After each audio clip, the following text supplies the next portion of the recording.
Haleluya, puji Tuhan, salam damai sejahtera di dalam cinta kasih daripada Bapa kita Tuhan Yesus Kristus. Dan selamat malam, satu malam hari ini tanggal 27 April 2024. Besok hari Minggu, harinya Tuhan. Kita mempersiapkan hati kita, hidup kita, berjumpa dengan Tuhan Yesus, Bapa kita yang sangat kita cintai. Sesuai dengan firman Tuhan, janganlah kita tinggalkan persekutuan bersama-sama. Ibadah harus, baik dalam Ibrani 10:25, Keluaran 23:25, harus kita beribadah kepada Tuhan. Karena semua hidup ini berasal dari Tuhan. Kita beribadah untuk memuji, menyembah, memuliakan Tuhan. Dan kita bersyukur, terima kasih kepada Tuhan. Dan kita mau isi hati kita dengan firman Tuhan. Oleh karena itu pada malam hari ini saya akan menyanyikan sebuah pujian, Saya Cinta Tuhan Yesus. Karena nanti kita mau baca Lukas pasal 21 ayat 1-19. Persembahan janda miskin karena dasarnya dia cinta Tuhan.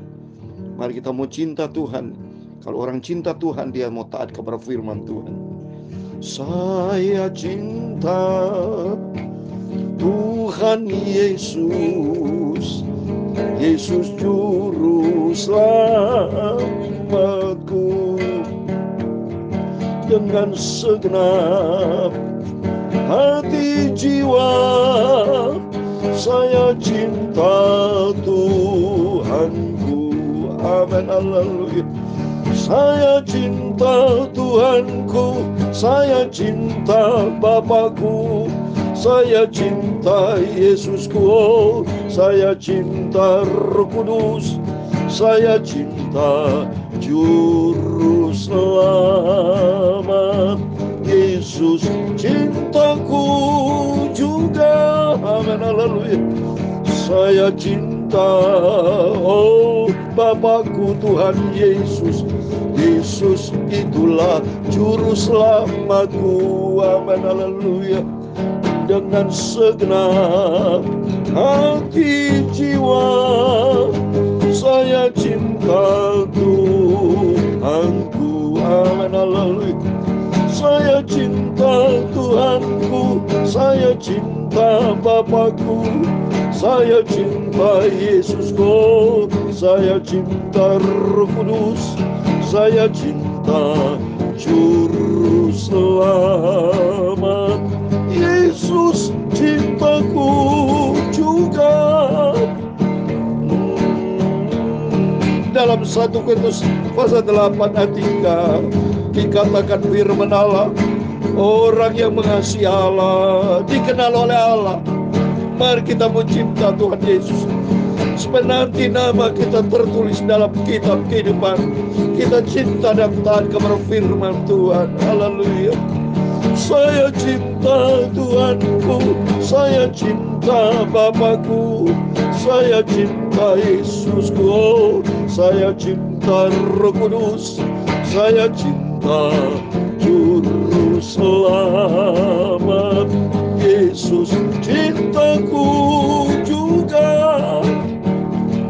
Saya cinta Tuhanku, saya cinta Bapakku, saya cinta Yesusku, saya cinta Roh Kudus, saya cinta Juru Selamat.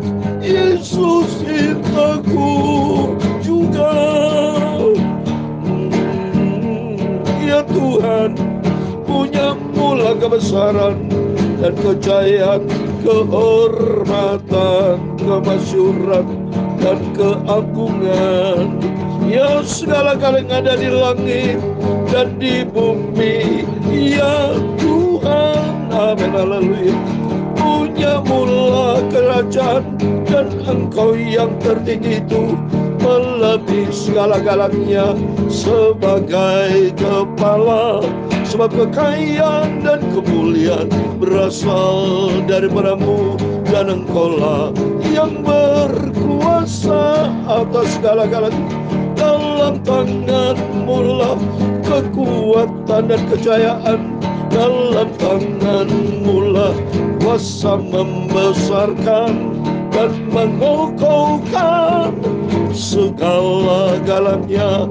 Sekarang ya Allah kami bersyukur kepadamu dan memuji nama-Mu yang agung itu namanya Tuhan Yesus Kristus yang sangat ku cintai. Aku mau setia dan taat sampai aku berjumpa dengan Tuhan Yesus. Haleluya. Sucikan mulutku, sucikan hatiku, sucikan pikiranku.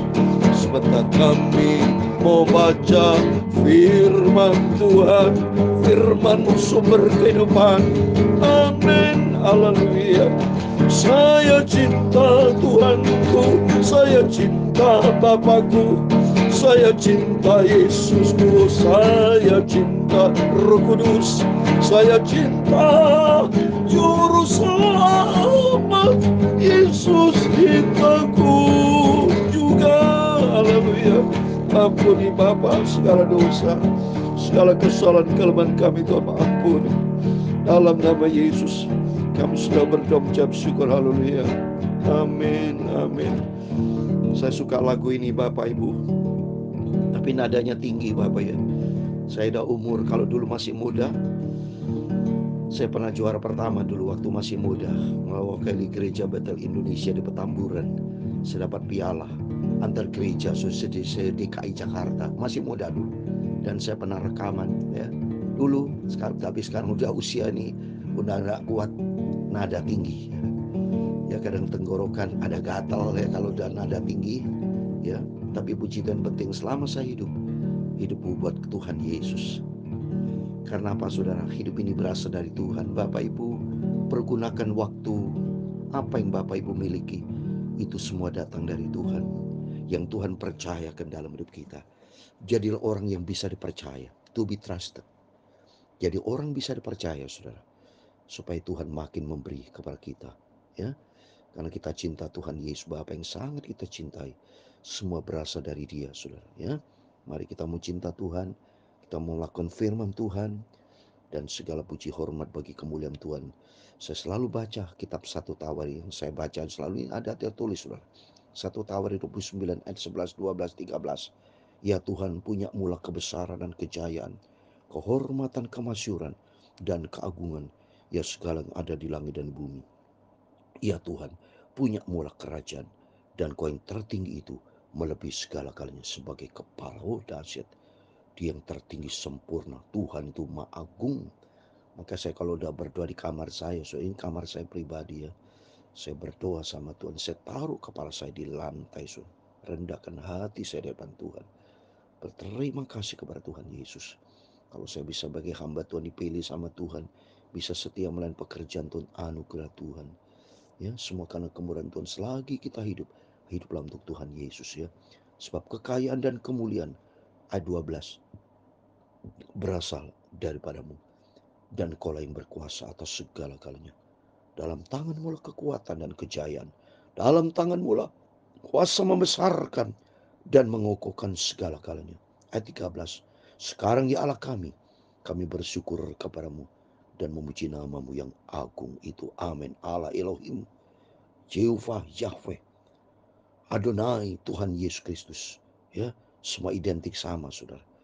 Dulu waktu masih kecil kita belum tahu bahasa Ibrani ya, Yahweh atau Elohim, Adonai, selalu pakai nama Allah. Tapi Tuhan tahu Allah di sini adalah Tuhan Yesus Kristus, pencipta langit bumi. Allah di sini bukan Allah dewa, tapi Allah yang kita sembah, Tuhan Yesus Kristus, pencipta langit dan bumi, pencipta segala-galanya, yang menciptakan hidup kita, yang maha kuasa, yang maha agung, yang maha mulia, maha sempurna, maha segala-galanya. Itulah Tuhan Yesus Kristus. Amin. Mari kita kembali kepada firman Tuhan. Saya mau baca sekarang di dalam Lukas 21 ayat 1 sampai 19. Persembahan seorang janda miskin. Ketika Yesus mengangkat mukanya, Ia melihat orang-orang kaya memasukkan persembahan mereka ke dalam peti persembahan. Ia melihat juga seorang janda miskin memasukkan 2 peser ke dalam peti itu. Lalu Ia berkata, aku berkata kepadamu, sesungguhnya janda miskin ini memberi lebih banyak daripada semua orang itu. Sebab mereka semua memberi persembahannya dari kelimpahannya, tapi janda ini memberi dari kekurangannya, bahkan ia memberi seluruh nafkahnya. Di sini Tuhan berikan Contoh saudara ya, persembahan seorang janda miskin dan orang kaya. Kalau orang janda miskin memang dalam keadaan kekurangannya saudara ya, dia berikan semua karena dasarnya cinta Yesus. Dia cinta sama Tuhan. Kalau orang cinta Tuhan, dia berikan semua untuk Tuhan. Ya, padahal dia kata Tuhan, Tuhan lihat hati. Ya Tuhan tuh lihat hati. Dia memberikan dengan segala kekurangan sebetulnya mungkin mohon maaf ya. Mungkin saya kasih contoh, mungkin dia punya 10.000 rupiah. Padahal untuk makan 10.000 rupiah. Ya contoh ini. Orang yang tidak mampu kan begitu saudara. Orang hamba Tuhan itu sederhana, kayak saya sederhana saudara. Ya, dulu saya kadang-kadang mikir mau makan mikir saudara. Karena di dompet ada berapa uang. Kita sebagai hamba Tuhan kan tidak bisnis, tidak apa. Tapi Tuhan yang pelihara seorang hamba Tuhan. Mikir saudara. Jadi kasih uang 10.000 untuk makan. Tapi dia persembahkan untuk Tuhan. Tapi mohon maaf. Kalau Bapak Ibu yang kaya raya, yang berkatnya banyak, luar biasa, puji Tuhan. Kalau mau makan 10.000 gak mikir saudara. Karena banyak berkat Tuhan. Tapi seorang janda miskin ini, dia berikan hatinya. Karena Tuhan tahu, Tuhan lihat hati. Tapi berharga di mata Tuhan. Karena dengan segala keberadaannya, dia mempersembahkan cinta Tuhan. Seperti contoh di dalam Alkitab ini, Daud saudara. Kalau saudara baca di dalam 1 Tawari, ya, Daud begitu cinta Tuhan. Apa? Saya mau baca pasal 29 tuh. Dikatakan apa saudara? 1 Tawari 29 saya mau baca ya. Karena dia begitu cinta Tuhan. Dia mengasihi Tuhan dengan sungguh-sungguh. Ya, sehingga dengan apa yang dia miliki, emasnya itu, saya mau baca nih. Ayat yang ketiga ya. 1 Tawari 29 ayat 3. Lagi pula oleh karena cintaku kepada rumah Allahku. Lihat ini. Daud berkata, cintaku kepada rumah Allahku. Karena dia cinta kepada Tuhan. Maka sebagai tambahan pada segala yang telah kusediakan bagi rumah kudus, aku dengan ini memberikan kepada rumah Allahku dari emas dan perak kepunyaanku sendiri. Coba ini. Ya, dari saya yakin Daud seorang raja, dia nyelengi emas-emas dia simpan. Karena dia punya rencana nanti membangun rumah Tuhan. Dia ini cinta kepada rumah Allahku. Berapa sudah? 3.000 talenta emas dari emas Ofir dan 7.000 talenta perak murni untuk menyalut dinding ruangan. Kalau saya hitung sekarang emas itu 1 juta lebih sudah. Kalau 3.000 talenta, 3.001 talenta itu 34 kilogram. Jadi saya hitung ini kalau 3.000 talenta itu 102 ton emas. Kalau sekali 1 juta, berarti dia mempersembahkan bikin rumah Tuhan 102 triliun lebih saudara. Karena cintanya kepada Tuhan. Orang kalau udah cinta Tuhan, tidak hitung-hitungan. Satu contoh saya cinta itu tidak hitung-hitungan dari segi waktu. Nah, uang tidak ada saudara ya. Kalau ada dari berkat Tuhan beda ya. Jadi beda dengan orang kaya di sini ya. Tidak hitung-hitungan masa uang banyak berkatnya. Tapi kalau saya waktu pagi dan malam hidup saya untuk kemuliaan Tuhan, ku persembahkan. Kalau saya ada berkat juga saya bagi-bagi saudara ya. Tidak boleh pelit. Kita sebagai hamba Tuhan, anak Tuhan tidak boleh pelit. Bagi-bagi. Bagi berkat itu supaya catat nama di sorga. Banyak uang sudah tidak bagi-bagi. Mohon maaf kalau seorang itu mati tidak dibawa tuh uang. Tapi kalau kita persembahkan untuk Tuhan dicatat di dalam kitab kehidupan. Dalam Amsal Sulaiman 11 ayat 5 ayat 25. Siapa yang banyak memberi berkat, itu akan diberikan kelimpahan. Selagi Bapak Ibu diberkati sama Tuhan, yang dipercayakan sama Tuhan, Bapak Ibu diberkati untuk memberkati orang lain. Saya terima kasih kepada di jemaat juga yang cinta Tuhan. Tanya nomor rekening berapa. Wah, puji Tuhan itu. Sebagai bukti dia cinta Tuhan. Mari kita mempersembahkan hidup ini untuk Tuhan. Biar semuanya berasal dari Tuhan. Dan untuk kemuliaan Tuhan. Seperti contoh nih janda miskin untuk kemuliaan Tuhan. Dia mempersembahkan yang terbaik untuk Tuhan. Ketika berapa orang berbicara tentang bait Allah. Dan mengagumi bangunan itu yang dihiasi dengan batu yang indah-indah. Dan dengan berbagai-bagai barang persembahan. Berkatalah Yesus. Apa yang kamu lihat di situ akan datang harinya di mana tidak ada satu batu pun yang akan dibiarkan terletak di atas batu yang lain. Semua akan diruntuhkan. Semua bangunan akan runtuh. Kedatangan Tuhan kalau nanti terjadi, cepat atau lambat pasti terjadi.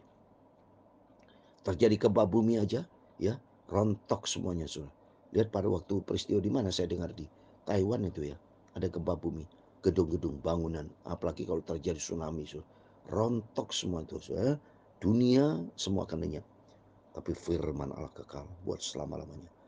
Ayat ke-7, dan murid-muridnya bertanya kepada Yesus, katanya, Guru, bila mana itu akan terjadi dan apa tandanya kalau itu akan terjadi? Jawabnya, waspadalah supaya kamu jangan disesatkan, sebab banyak orang akan datang dan memakai namaku dan berkata, akulah dia, dan saatnya sudah dekat. Jangan kamu mengikuti mereka, jangan ikuti ajaran sesat. Banyak saat ini ajaran-ajaran sesat. Oh, hati-hati, hati-hati. Kita berpegang kepada firman Tuhan. Ya, orang Kristen jangan neko-neko. Ya, ada Kristen progresif segala untuk menampilkan diri. Tampilkan bukan Kristen progresifnya, tampilkan tentang Tuhan Yesus. Karena progres itu, kemajuan itu bisa maju itu karena Tuhan Yesus, bukan karena kehebatan kita. Ya, kita bisa maju itu karena anugerah Tuhan. Ya, kalau bukan karena anugerah, karena sumber datang dari Tuhan, bukan bersumber dari kita. Ingat itu, Saudara. Tidak ada sumber dari kita. Kita dikasih hidup waktu kita bayi, baca enggak bisa, nangis mau ngomong papa mama enggak bisa waktu bayi, waktu begitu lahir. Ya, bisa cuma nangis tok, ya. Tapi kita bisa punya kepintaran, ingat dari Tuhan. Punya akal sehat, datang dari Tuhan. Punya kekayaan, apapun yang kita miliki, itu adalah sesungguhnya datang dari Tuhan. Takut kita sama Tuhan, ya. Jadi jangan kita bisa disesatkan oleh jangan. Ikuti firman Tuhan, sederhana saja. Baca firman Tuhan, ikuti firman Tuhan, jadilah perilaku yang benar. Ya, jadi kita harus jadi contoh yang benar. Saya ingin menjadi contoh yang benar. Perilaku saya, kehidupan saya harus menjadi contoh yang benar. Karena sentralnya Tuhan Yesus. Tuhan mau pakai setiap kita untuk menjadi alat untuk kemuliaan Tuhan, ya. Dan apabila kamu mendengar tentang peperangan dan pemberontakan, jangan kamu terkejut, sebab semua itu harus terjadi dahulu, tapi tidak berarti kesudahan akan datang. Peperangan sudah terjadi, sudah, ya. Ukraina, Rusia, ya. Amerika nanti akan mungkin ribut lagi dengan NATO, Amerika, NATO dan Rusia, Iran, Israel. Pokoknya dunia suatu hari kelak firman Allah digenapi. Berikutnya, ia berkata kepada mereka, bangsa akan bangkit melawan bangsa, kerajaan melawan kerajaan, akan terjadi gempa bumi yang dahsyat, dan di berbagai tempat akan ada penyakit sampar dan kelaparan, dan akan terjadi juga hal yang menunjukkan dan tanda-tanda yang dahsyat dari langit. Penyakit sampar COVID sudah terjadi, gempa berapa tempat sudah terjadi. Ini merupakan titik awal kejadian menjelang kedatangan Tuhan. Memang belum berakhir, tapi merupakan awal supaya kita mempersiapkan diri, harus hidup benar sesuai dengan firman Tuhan, ya. Jangan ngawur langkah kita, harus standarnya firman. Kekristenan itu standarnya firman, bukan standar manusia. Kita bisa baik itu karena anugerah Tuhan, dan harus setiap kita hidup sesuai standar firman Allah. SOP surga nih firman Allah. Tapi sebelum semuanya itu kamu akan ditangkap, dianiaya, kamu akan diserahkan ke rumah-rumah ibadat atau penjara-penjara dan penjara, dan kamu akan dihadapkan kepada raja-raja dan penguasa-penguasa oleh karena namaku. Hal itu akan menjadi kesempatan bagi untuk bersaksi. Sebetulnya tetapkanlah di dalam hatimu, supaya kamu jangan memikirkan lebih dahulu pembelaanmu, sebab aku sendiri akan memberikan kepadamu kata-kata hikmat, sehingga kamu tidak dapat ditentang atau dibantah lawan-lawannya. Dan kamu akan diserahkan juga oleh orang tuamu, saudara-saudaramu, kamu, keluargamu, dan sahabat-sahabatmu, dan berapa orang di antara kamu akan dibunuh, dan kamu akan dibenci semua orang oleh karena namaku. Tapi tidak selai rambut pun dari rambut kepalamu akan hilang. Kalau kamu tetap bertahan, kamu akan memperoleh hidup. Amin. Demikian firman Tuhan yang sudah kita baca, Lukas 21 ayat 1-19. Di dalam nama Tuhan Yesus Kristus, kepada Bapak, Ibu, Saudara semua diberkati oleh Tuhan kita Yesus Kristus. Oleh itu di sini kita bisa belajar, ada ajaran sesat, jangan terpengaruh. Terjadi peperangan, terjadi apapun nanti keadaan dunia kacau, ayo kita senantiasa hidup di dalam firman, mempersiapkan diri kita sesuai dengan firman Tuhan, ya. Nanti kalau terjadi pengayaan, tidak ada masalah. Memang orang Kristen nanti kata firman Tuhan, do Yesus aja disalib. Yesus saja disalib, saudara. Ya, jadi kita tidak ada masalah kalau sampai terjadi. Ya, siapapun kita mempersiapkan diri. Yang penting kita nanti tujuan kita diangkat sama kita masuk ke surga. Stefanus, kita baca di Kisah Rasul, dirajam dia, tapi dia bilang, roh kuku serahkan ke dalam tanganmu Tuhan. Diangkat dia ke surga. Karena sasaran kita surga, bukan dunia ini. Setiap kita pasti akan mati di dunia ini. Tapi bagi saya dalam nama Tuhan ini, saya sudah minta kepada Tuhan, kalau Tuhan izinkan, saya bukan menanti kematian, menantikan kedatangan Tuhan Yesus. Saya minta rapture nanti dibantah sama Tuhan, supaya terhindar dari masa antikris, terhindar dari masa penganiayaan. Kita minta sama Tuhan. Memang tidak gampang, saudara. Jadi Alkitab kan sedikit. Yang di Alkitab disebut nama Heno, ada Musa, ada Elia, dan Yesus sendiri, dan kelima gereja Tuhan. 1 Tesalonika 4 ayat 17, setiap kita yang hidup ini akan diangkat sama Tuhan. Dan saya minta itu, kalau Tuhan berkenan. Tapi hidup saya harus benar, harus standarnya firman Tuhan. Bergaul karib dengan Tuhan. Saya mau bergaul karib dengan Tuhan. Hati saya mau melekat dengan Tuhan. Ayo Bapak Ibu, supaya kalau kita melekat sama Tuhan, intim sama Tuhan, dan kita minta sama Tuhan, kiranya Tuhan bisa mempertimbangkan kita untuk diangkat rapture, diangkat hidup-hidup masuk ke surga bersama Yesus, karena cintanya kepada Yesus. Tuhan memberkati kita semua. Saya cinta Tuhan Yesus, amin, haleluya. Yesus juru selamatku, dengan segenap hati jiwa saya cinta Tuhan Yesus, amin, haleluya. Saya cinta Tuhanku, saya cinta Bapakku, saya cinta Yesusku, saya cinta Roh Kudus, saya cinta Juru Selamat Yesus, cintaku juga, haleluya. Tuhan memberkati engkau dan melindungi engkau. Tuhan menyinari engkau dengan wajahnya dan memberi engkau kasih karunia. Tuhan menghadapkan wajahnya kepadamu dan memberi kau damai sejahtera. Bapa kami yang di surga, dikuduskanlah namamu, datanglah kerajaanmu, jadilah kehendakmu di bumi seperti di surga. Berikan kami pada hari ini makanan kami secukupnya, dan ampunilah kami akan kesalahan kami, seperti kami juga mengampuni orang yang bersalah kepada kami. Dan janganlah membawa kami ke dalam pencobaan, tetapi lepaskanlah kami daripada yang jahat. Karena Engkaulah yang mempunyai kerajaan dan kuasa dan kemuliaan sampai selama-lamanya. Amin. Selamat malam. Sebelum kita berbaring tidur, mari kita berjaga dalam berdoa.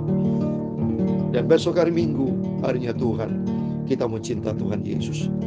Di sini kita bisa belajar, kalau orang cinta Tuhan berani bayar harga. Seperti janda miskin tadi, dia mempersembahkan terbaik. Mari Bapak Ibu, Bapak Ibu diberkati untuk memberkati itu kemuliaan Tuhan. Dan persiapkan diri kita menjelang kedatangan Tuhan. Makin hari kita mencinta Yesus dan hiduplah di dalam firman Tuhan. Minta sama Tuhan, suatu hari kelak kita diangkat rapture bersama dengan Tuhan Yesus, masuk di dalam kerajaan surga kekal buat selama-lamanya. Amin. Tuhan memberkati, Tuhan bersama kita. Immanuel. Amin. Haleluya.